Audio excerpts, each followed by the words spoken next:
Hello, you guys. Welcome back. So I had a completely different video planned for today. I was actually going to do a video on Bobby Altoff and her crying on the internet last week. But since Akash and all the douchers over at Flagrant decided to drop a clip, like a teaser clip, for the podcast episode they're going to be releasing tomorrow addressing the whole Jasleen situation, I decided let's catch up on all the clips that we haven't seen so far, just so that when the podcast episode comes out tomorrow, we're all caught up on this whole humiliation ritual. And if you guys still do want to see the Bobby Altoff video, let me know in the comments and I'll be sure to film that tomorrow. By the way, guys, I just wanted to say thank you so much on 10,000 subscribers. I actually reached 10,000 the day before Thanksgiving and it was so exciting. I'm so thankful. I'm so grateful for all of you. And I'm actually blown away because not only did I not think I would ever reach 10,000, but I think it's only been like 6 months on this channel. So it's so exciting. It's so mind-blowing. I'm on a serious high right now and I'm so thankful. So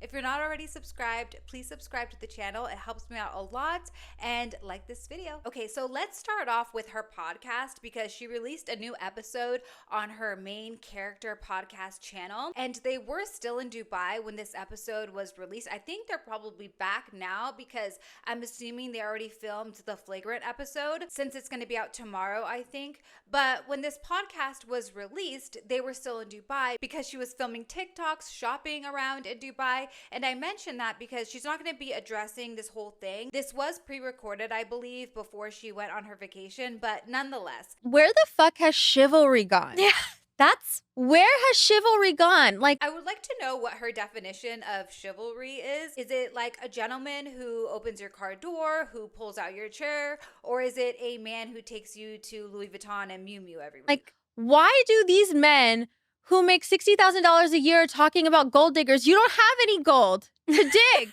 You don't have to worry.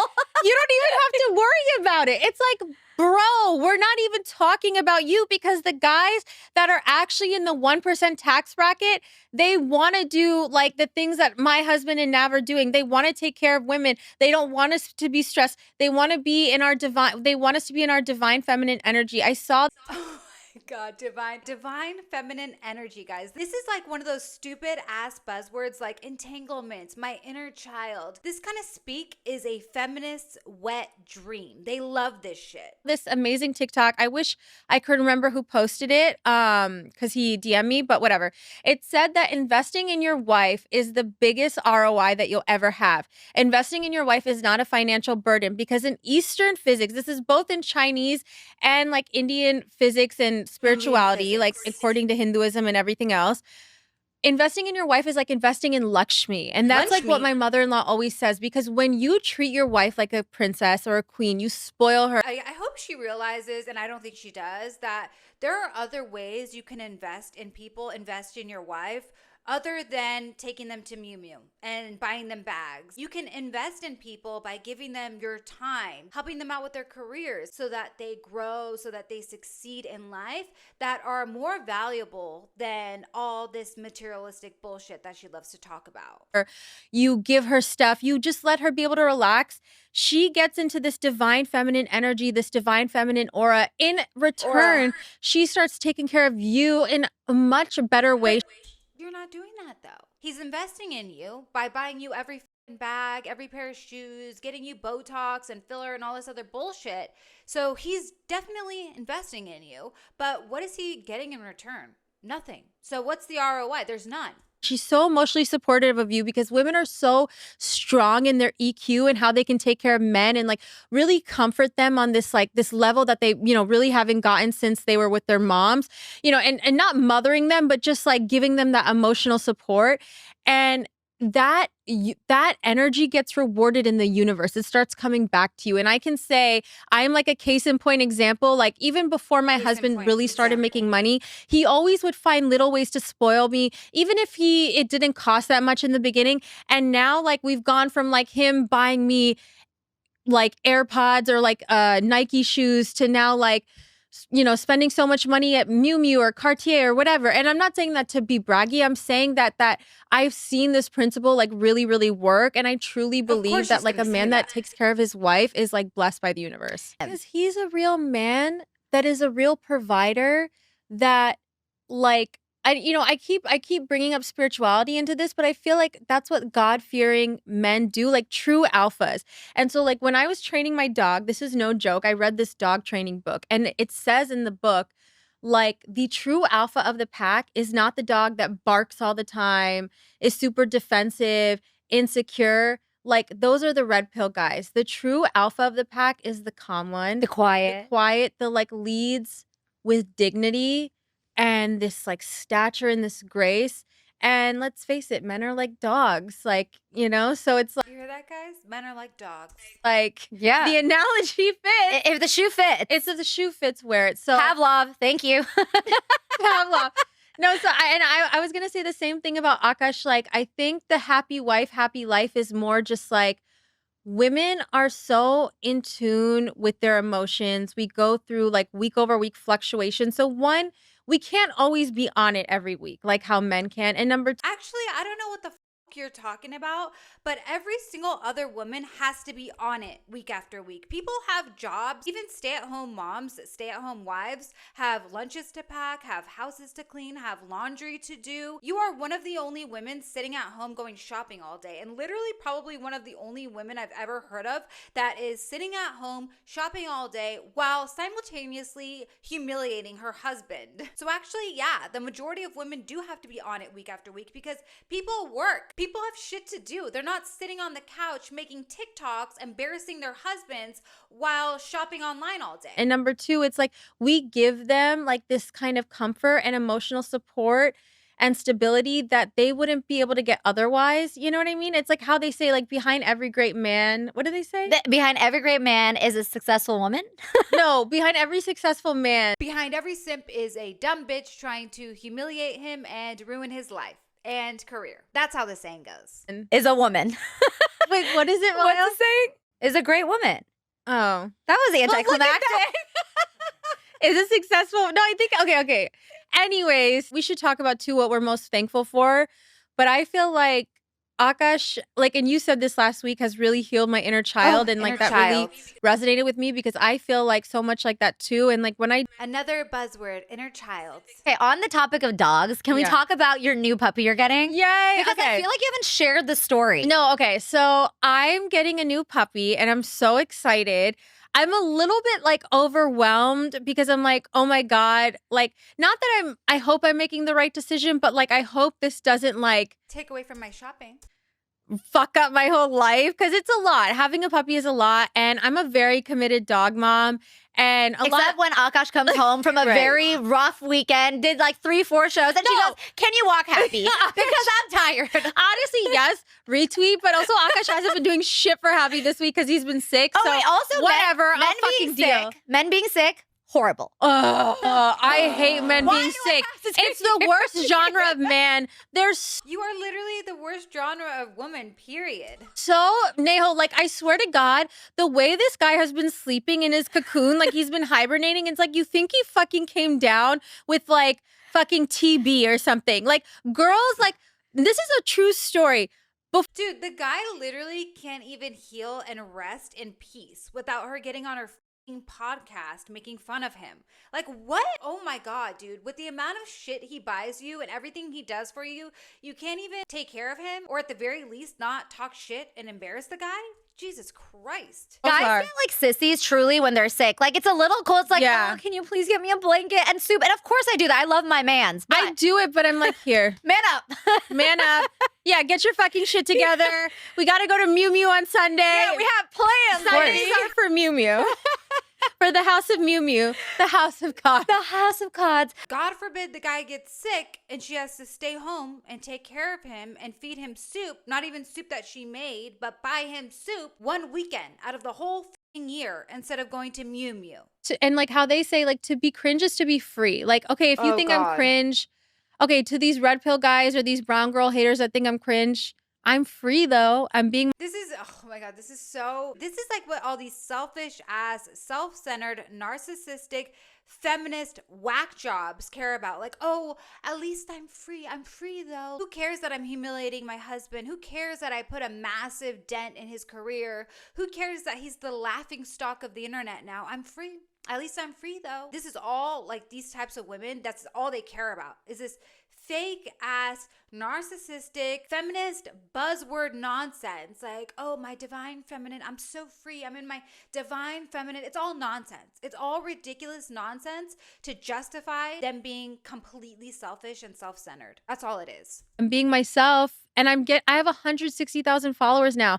I only started posting last year. Like, whatever you think, like, that's good fucking growth. Yeah. Actually, I beg to differ. You don't get to brag about your growth and act like this is some W that you earned when you literally got shout outs from your husband and a podcast with over 2 million subscribers. So please don't give me this shit like, oh, that's good growth, when you literally were getting your panties all soaking wet when Flagrant shouted you out. Okay, since we have some new people on here, shout out to the Flagrant podcast for shouting me out. Dude, this is what I mean. This is exactly what I mean about these bitches who want to be the main character, which is so ironic that that's the name of her podcast. But these women who get a huge leg up from their husbands and get opportunities handed to them that most people would never get in a million years, and they want to boast and brag as though they achieved all this shit on their own. Like, they're so amazing. Like, they put in all this work. They earned this, right? But dude, these bitches are not only getting these opportunities because of who they're married to,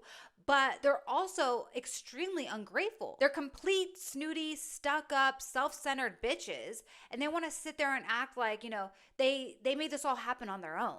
Dude, you wouldn't have nearly as many followers if it weren't for the Flagrant podcast and also for your husband. Those two things helped you tremendously. And actually, it's all because of your husband, because he is, I guess, like the co-host of the Flagrant podcast. But Andrew Schulz also helped you out. Like, so many people are helping this woman out because of who her husband is. So don't give me this shit and sit here and be like, oh, that's actually good growth. Like, you didn't do that. Please. You know, me and Nahal are the best. We're the main characters. We're only funny to each other. So as always, like, comment, subscribe.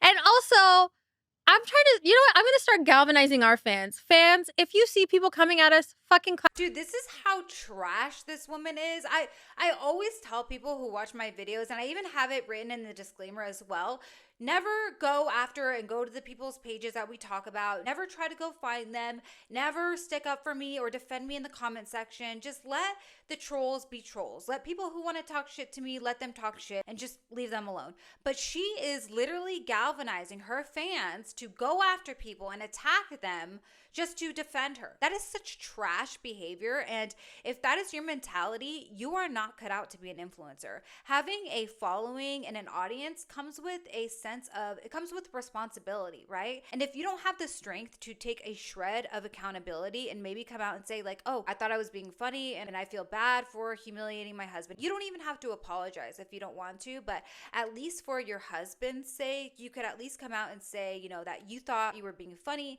This is your guys' humor, and I guess it was a huge mistake putting this on the internet, or whatever you want to say. But instead of taking any accountability for the things you said and realizing how bad this made not only you look, but your husband look, you want to get your fans to attack people and clap back at the haters. Are you kidding me? This is just like so disgusting. This is the type of person she is. This is truly the type of person she is. clap back for us. Clap back, baby. Because we need some support, okay? And one day we're going to release a full feature film playing in theaters of the shit we And went the people through. that clap back are invited. I know some of the Privis, Privis. Scupper, KRPA. Okay, we don't fucking care.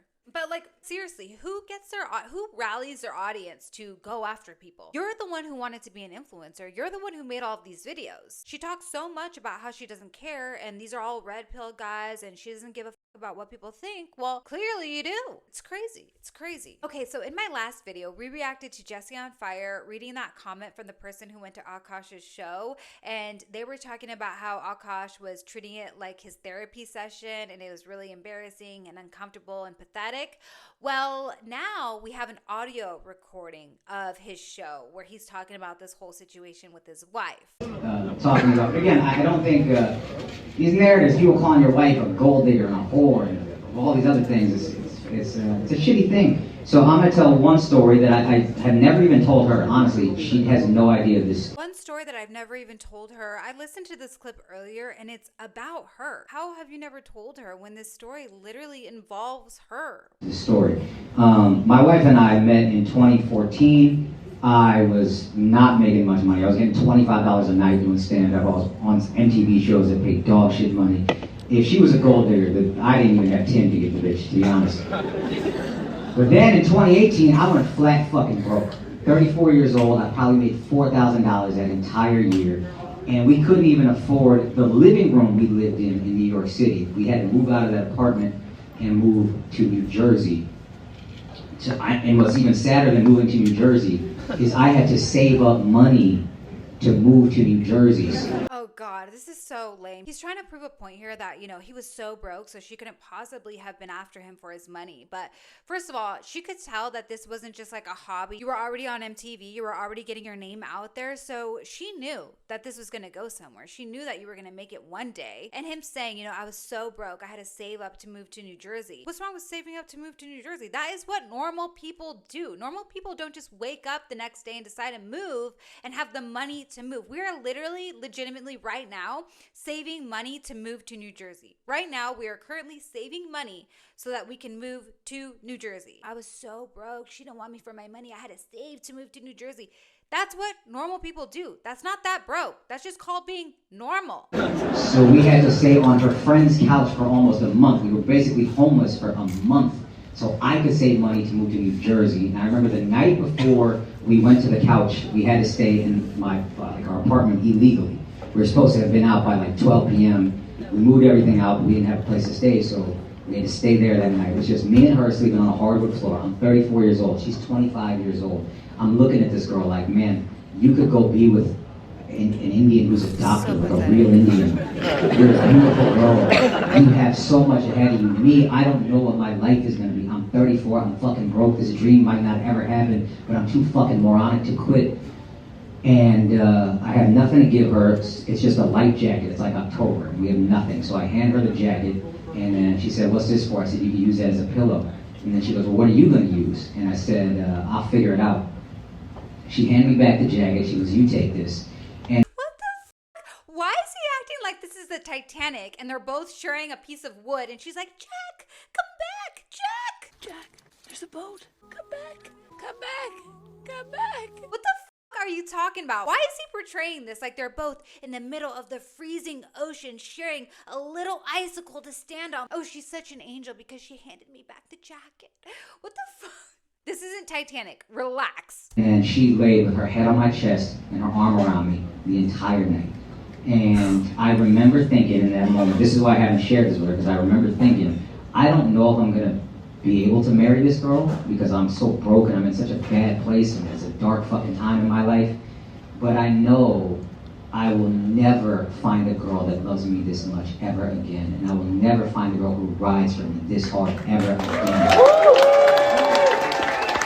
God.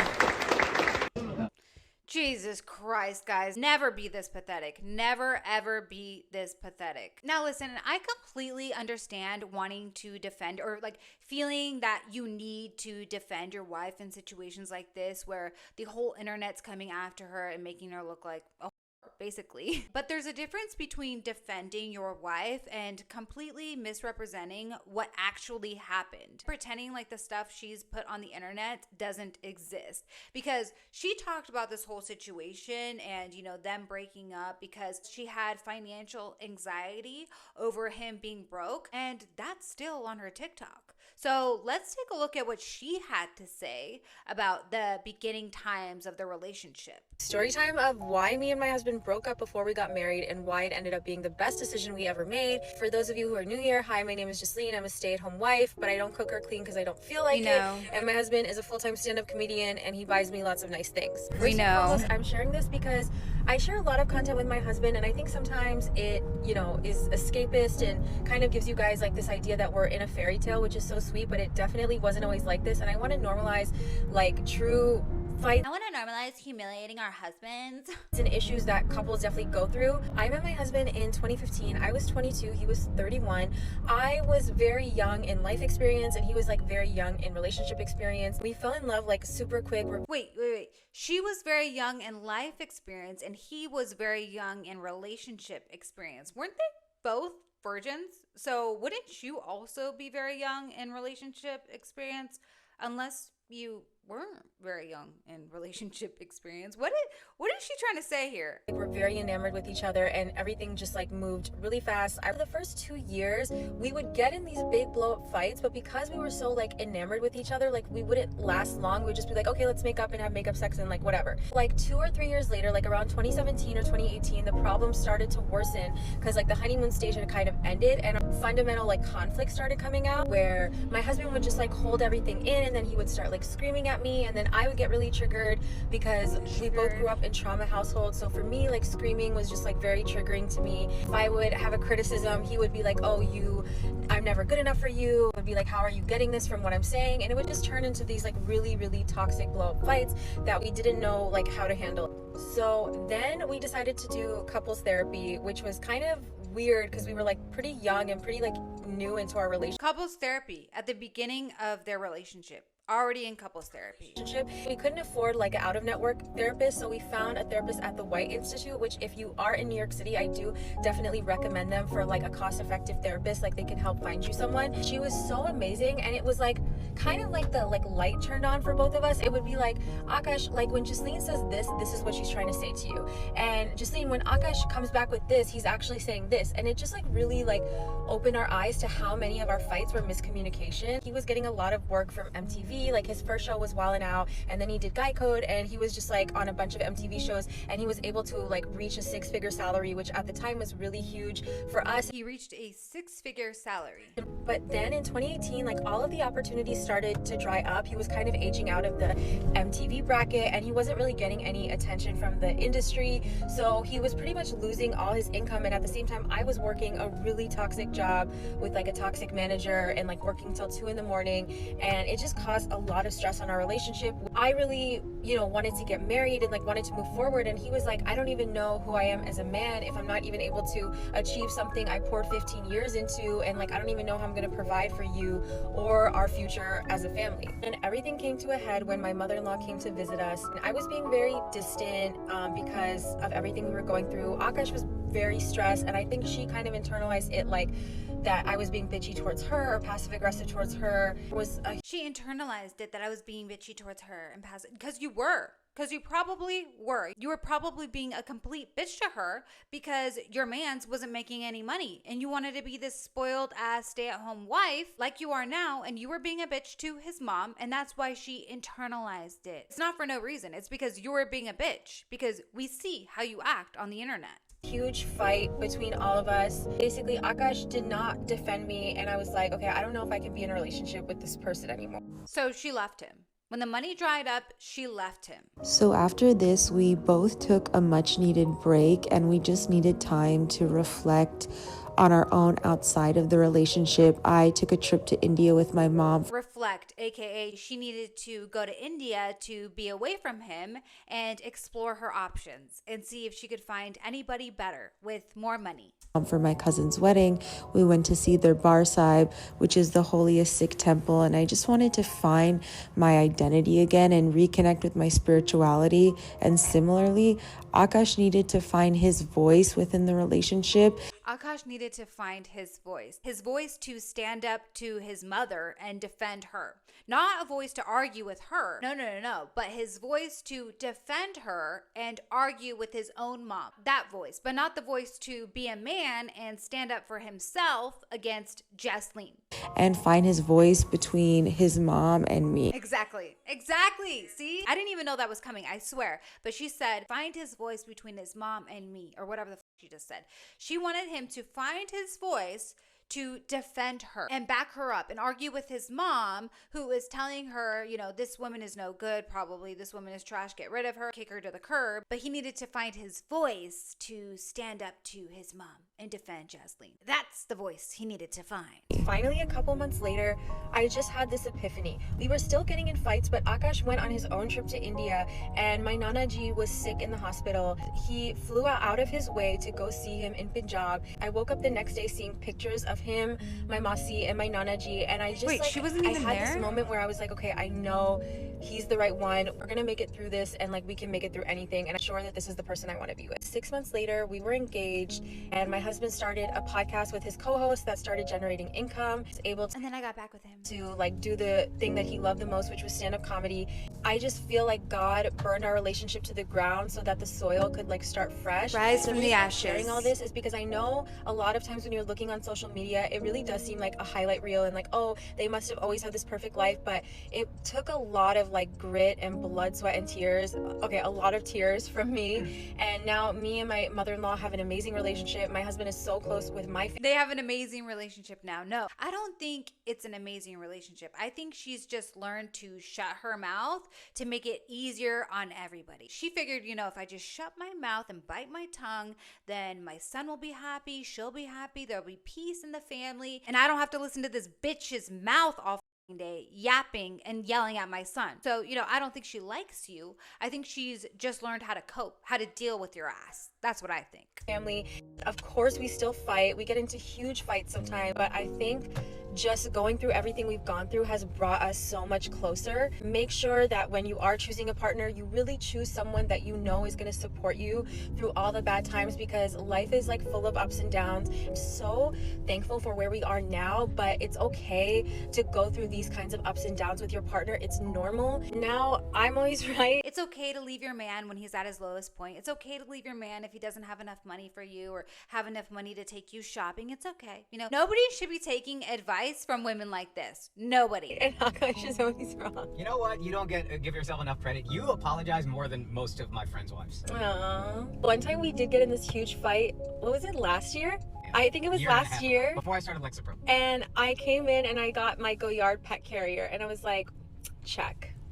Checkmate. Oh, her Go Yard pet carrier. Thank God. Thank God she got her Go Yard pet carrier, which is how much? Let's see. $3,000. So thank God for that. And freaking Akash, always trying to defend her, like going to the absolute max, working overtime to defend her. Like, oh, you don't give yourself enough credit. You apologize more than other women. Like I said, I understand wanting to defend your wife, but this is completely over the top. This is overkill. When she's doing nothing but embarrassing you and making you look like an idiot and taking complete pleasure in it. Here she is giggling away, and the text on screen says, "When disparaging your husband makes you famous," laughing emoji. And she's just giggling away, thinking she's so cute.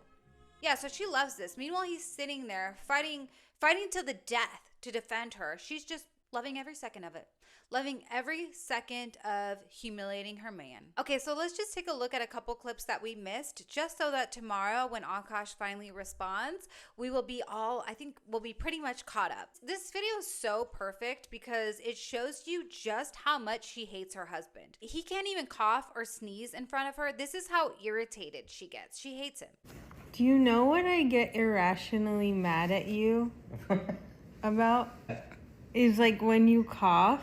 And when you sneeze, because when you cough, it's so loud that it pierces my skull in an indefinable way. So it's rude. It's blatant. It's rude of me. Can I finish my thought? No, I'm helping you. It's blatant. No, you don't know what you don't know what I'm gonna say. No, but I can tell. No, but you actually don't know what I'm gonna say. Yeah, I should be quiet like this. Yeah. This sounds pleasant to you my ears. You have a little spinach in your tooth. Blueberry. Thank you. Sweetest batch, little bitch. This is the thing about Akash. He only sneezes in pairs. That's not a lie. Every time he sneezes, are you fucking? What? I'm trying to tell them why you get annoyed guy. by me. Just like really paint the picture, you know? I'm actually pissed at you. What? I was trying to give you ammo. No, like I'm actually pissed at you. No. Okay. I'm actually pissed at you. Because that was really fucking annoying. Dude, imagine living with this No. chick. They're gonna call. Do you want to call CPS next door? Like we. Why do you have to film this? Why do you have to film this? That was a lie. We didn't do that. Okay, so the thing about Akash is that he sneezes in doubles. That's not a lie. Every time I can't even fucking finish my thought. Triples. I sneezed in triples. Every time he sneezes, he at least sneezes twice. What the fuck is your problem? It's a macroaggression. No, when you first meet someone, there's like this amazing stage. It's called the honeymoon I'm stage. still in it. Shut up!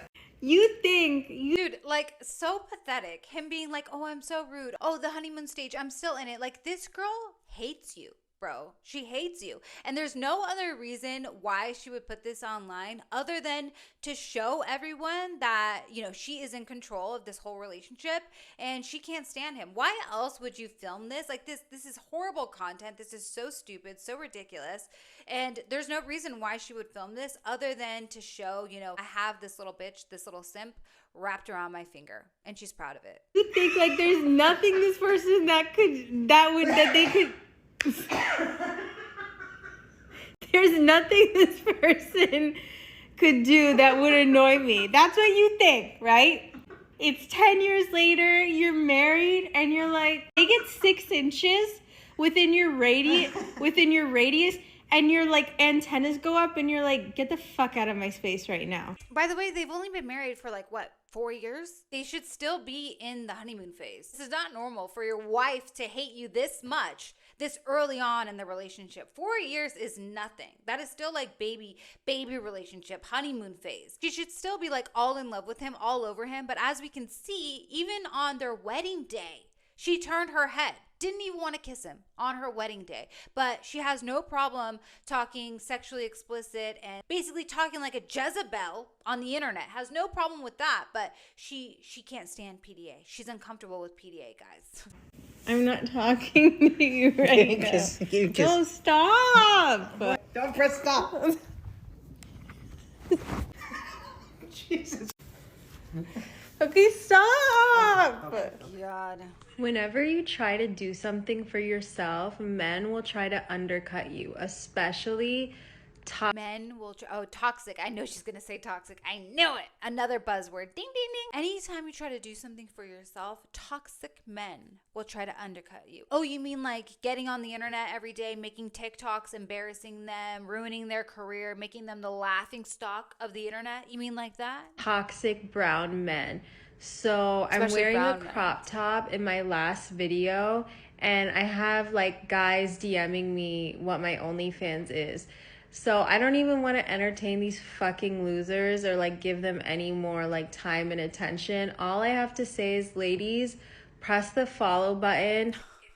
All I have to say is, ladies, press the follow. For what? To watch this bullshit ass content? If I could filter my videos to only like show to female users, I would, but unfortunately I can't, and I will just literally block anyone and everyone because I do not give a fuck. Like, you are not going to stop me from fulfilling my creative ambitions. You are not going to stop me from dressing exactly how I want to dress. I could come on here with like a thong bikini on and I still deserve the same respect. So sit the fuck down with your small dick energy. She thinks she's so hard. And shut the fuck up. Like, we are not interested in hearing you speak. I hope you choke on your mom's nipple that is still obviously clearly lodged in your throat. You fucking toxic losers. There's a reason why you guys are not on stage. Let me just say that. Guys, she goes, you toxic losers. There's a reason you're not on stage.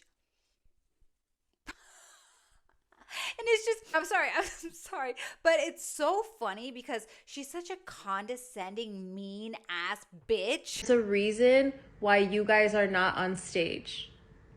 Let me just say that. There's a reason why you guys are not on stage. Let me just say that.